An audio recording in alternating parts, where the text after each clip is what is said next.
Baik, bismillahirrahmanirrahim. Assalamualaikum warahmatullahi wabarakatuh. Sebelumnya saya perkenalkan diri terlebih dahulu. Nama saya Fadlan Hawali dan narasumber yang akan kita tanyakan yakni Ustadz Alfia. Ustadz Alfia. Oke, baik. Podcast pada hari ini yang bertemakan dengan Idul Adha, karena sebentar lagi udah masuk 15 hari lagi. Ya. Insya Allah mau Idul Adha 2023. Oke, baik Ustaz. Sebelumnya Idul Adha tahun ini tanggal berapa Ustaz? Insya Allah kalau nggak bergeser tanggalannya, Iya. karena dia sesuai tanggal 29 Juni. Iya. Insya Allah 10 jam atau 28 hari itu aja. Dan selanjutnya, hewan apa saja yang bisa dijadikan untuk kurban? Kurban itu kalau menurut hadis ada dua. Kalau nggak kontak, yang kedua kambing. Dalam hadis, karena di Timur Tengah itu tidak ada sapi atau kerbau. Lalu ulama mengkiaskan sapi dan kerbau kepada unta. Jadi di negara kita itu yang dipakai sapi atau kerbau dan kambing, tanpa unta untuk dimakan. Selanjutnya, hewan apa saja yang tidak boleh untuk dikurbankan? Hewan kurban itu harus mulus. Apa yang dikonsumsi harus mulus, kecuali tanduk. Kalau tanduk patah itu nggak masalah. Oh, itu nggak bermasalah ya? Nggak masalah tanduk. Atau dikebiri nggak masalah.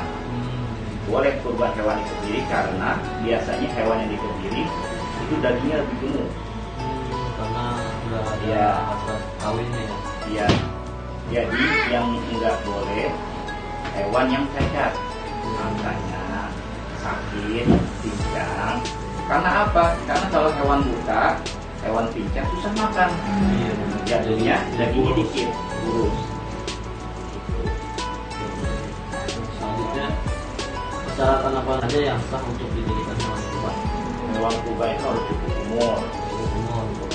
Kalau kambing sekitar 1 tahun, Iya. kalau sapi sekitar 2 tahun. Paling gampang lihat giginya, Oh, ada giginya. giginya itu kupak atau dulu.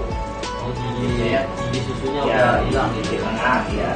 Kalau udah kupak bisa dimulai kupat. Terus ada nggak sih kayak komunitas atau pelatihan jagal menyembelih hewan kurban ini? Kalau yang saya tahu itu ada yang namanya Yurha. Kebetulan saya ikut. Oh gitu. Iya. Itu sembelih halal yang didirikan di Gresik. Yurha itu selalu mengadakan pelatihan tiap menjelang Idul Adha. Itu salah satu yang rekomendasi terbaik.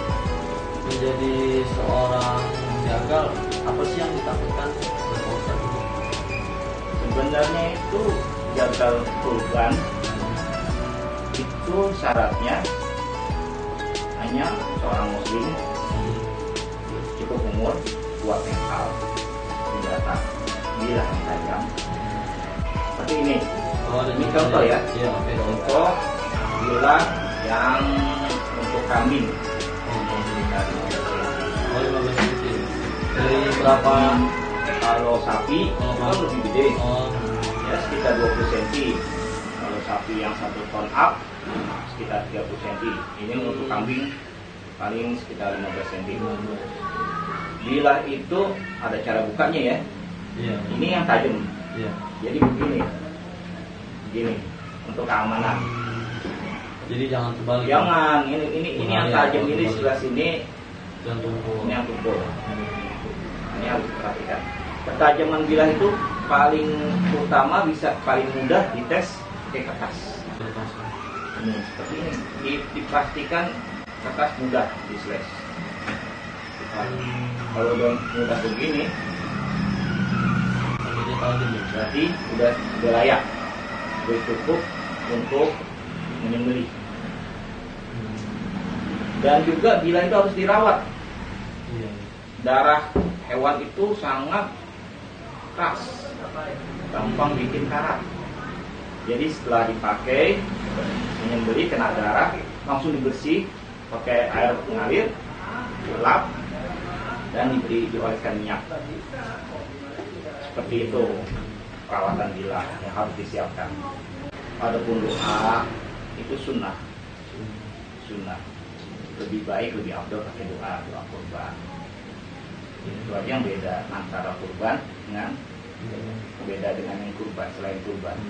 Seandainya saya ingin menjadi tukang jagal atau nyembelih hewan kurban nih, apa aja sih tantangannya yang terbesarnya, yang paling mungkin yang risikonya tinggi atau untuk pemula ya? Iya, untuk pemula. Tukang jagal pemula itu yang penting mental, kuatin mental dulu.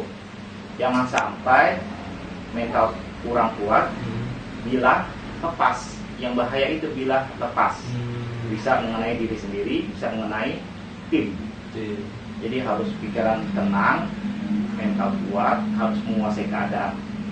Apalagi menghadapi hewan yang agak beringas. Itu benar-benar harus menguasai keadaan, menguasai diri sendiri, menguasai tim, keadaan, harus benar-benar nyaman dan terkendali. Itu aja sih kuncinya. Pak Ustadz, rencananya untuk tahun ini motong di mana tuh?